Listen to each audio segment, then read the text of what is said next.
Hello, you're watching Half Asian Tarot Queen. I'm Elisa, and yeah, thanks for joining me. Okay, so I'm going to start with the Radiant Wise Spirit Tarot. When I did the split, we got the Six of Wands and we got the King of Swords. So this is like victory after sorrow, you know, like overcoming some sort of horrible situation.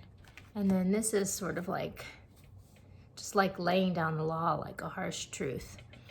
I think I have a reading about that, like about a harsh truth. I'll post up there. When I pull this down, we have the Two of Swords, the Two of Cups, the Knight of Cups, Chariot, and we have the Devil. So this is really interesting because with this, you know, obviously there's a harsh truth coming out. There's like a blockage that's happening in some sort of relationship. But it's almost like there's been like a stalemate it's just like been blocking forward progress. But there's like an offer of love coming in, and this is gonna, I think this is gonna kind of like bring weight to this Chariot, so that the Chariot's gonna finally be able to like overcome this toxic devil energy. Like whatever this love is that's coming in, it's gonna sort of tip the scales in favor of the Chariot. Okay, so then when I look at the Six of Wands, we have underneath that we have the Five of Wands, we have the Page of Wands, Seven of Cups, and the Wheel of Fortune. So this is really interesting too, because I mean, there's been this long-standing conflict, I think, you know, and that's probably, you know, how the stalemate is playing out. It's just been this conflict. But we're finally, there's good news coming in, and we're overcoming that. You know, we've got the Wheel of Fortune, like it's about to flip, you know, but we have the Seven of Cups here, so it's going to cause like this profound upheaval that's going to maybe be like kind of confusing, because it's just like, what do I do? You know, it's just sort of like it's almost like the rug's getting pulled out from under and everything's like going in the air, and it's just like, okay, like where do we go from here, you know? It's kind of like all of a sudden, like this is just like a clean cut. It's just like whack, you know? So it's really going to be disruptive. Okay, so I'm going to go now to the Mystical Shaman Oracle, see where we're at in the sort of more spiritual realm, because that's kind of more of the on the ground perspective. Yeah. All right. So, oh my gosh. Wow.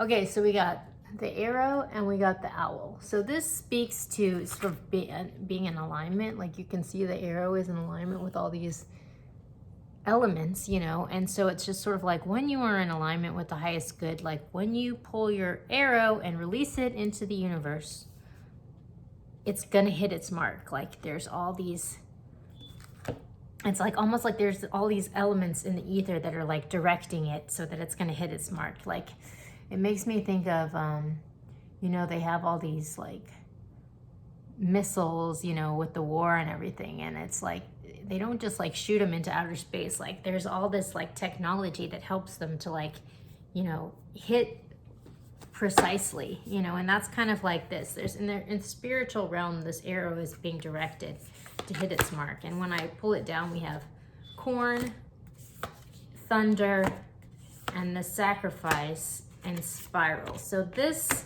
really speaks to actually a lot of the readings that have been happening in the last week or so, but it's like this disruption is going to bring abundance for someone. However, you know, obviously there's going to be like a big disruption. Like we have thunder, like this is when, you know, it's just sort of like boom, that's a reading too. And you're just sort of like, ah, you know, so there's going to be a huge, loud disruption, but it's going to bring karma, and it's going to close out a cycle that's like a recurring cycle that's been happening over and over again. It's like we've kind of like gotten mastery over whatever this cycle is, learned the lesson, so that we can sort of like elevate to the next chapter, which in this case looks like it's abundance. So then we have the owl here. So this speaks to signs and synchronicities from the other side. So there's definitely guidance happening in this sort of spiritual realm. And we have the serpent, the wind, earth keeper, and the child. So what I'm getting from this is just like, it's sort of like I was just watching this news, you know, thing, and they were talking about the election, and they're like, so-and-so, it seems like is the anointed one because they did really well in the election or whatever. And so that's kind of what I'm getting. It's like there's this one party who's kind of like, it's like there's been like all these sort of elements like in the spiritual realm that have been presiding over the situation. They've been watching it closely, you know, and it's like Santa, like who's been doing good and who's been doing bad, and they've been watching, you know, and so they've figured out who the anointed one in this situation is, and this person is going to have this huge like release of like Kundalini energy. So it's almost like this person is being oppressed by the situation, and all of a sudden there's going to be this disruption, and this is going to finally liberate this person to be able to step into their full power. You know, there's wind, so this speaks to profound change. And then we have the earth keepers. So these are like the people who are kind of in line with the highest good, in line with what's right for the earth, you know, and it's just sort of like by being in alignment with something that's higher than yourself, you sort of connect with these high, you know, these powers that are beyond what you can do on your own. So it's like almost like this person who's been in alignment with the highest good, they've been oppressed, they're going to get the child a redemption. You know, they're going to be able to start over, overcome whatever this situation is, and move forward. So this is like really pretty positive. I'm going to go to the intuitive night goddess and see what we get here. Just another, see if we can get a little more perspective on what's going down. But it definitely seems like it's almost like there's this shakedown that's, right as I say it, the shakedown, this chance, which is the Wheel of Fortune. This shakedown that's happening. And so it's almost like, you know, there's been this situation that's been kind of unfolding. And so it's like there's one party who's like really kind of gone inward and learned the lesson that they were supposed to learn. And so, and they've almost like built this stability on within themselves, you know, despite being oppressed, despite having all this weight and injustice, they still were they still managed to build this sort of stability within themselves. So it's almost like when this disruption happens, it's gonna shake down like almost like the parties that were like feeding off of that person, like those. It's like, and the Kundalini energy is going to rise, and that person's going to be liberated from that. And then, you know, at the end of it, underneath all of that, you know, they're stable. So like they're going to be fine. It's just going to sort of disrupt all of the, okay, yeah. So we have 7 of Pentacles. So this is sort of like a stable foundation, like a new foundation. And that's gonna, a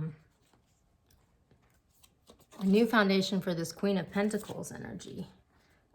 That's gonna sort of emerge on the other side of whatever this profound disruption is. So it's like we start with this profound disruption, and we have the Four of Swords, which is kind of like this end of this era of, you know, I mean, it kind of looks like sort of injustice. And then we have this Queen of Cups. So someone who's sort of like, maybe not so much focused on the material realm and like getting what they can take from other people. But this person has their foundation has been from more of a like a heart-centered place. Like this is a do-gooder, you know? And yeah, so it's just like this do-gooder is kind of like at the center of all of this shift, you know? So we have this Earth Keepers here, and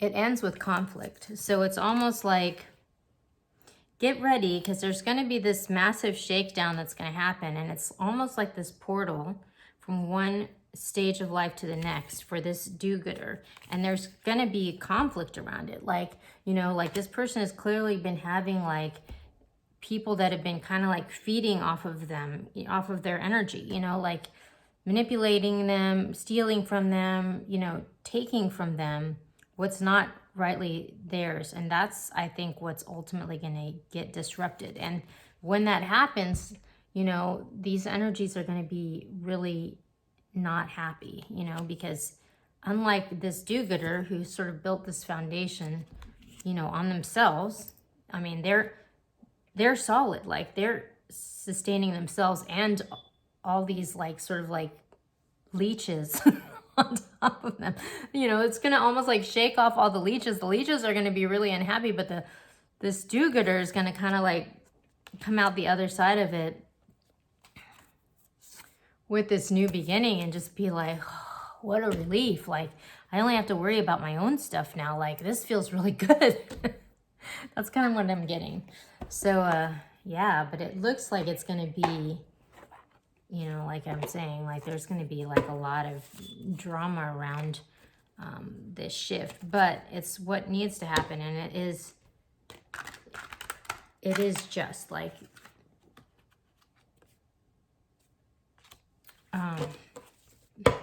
they're going to be okay, but you know, it's just like, get ready for the explosions in the sky.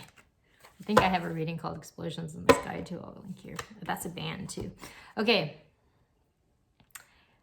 So we have this little bee, and it says, my manifesting thoughts are buffered by time. So it says, your earth is a nice environment for fine-tuning your knowledge. For here, your thoughts do not translate into instant equivalence. Your thoughts are governed by a buffer of time. If you were instantly manifesting, you would be spending more time trying to fix your mistakes than you would in creating what you want. So,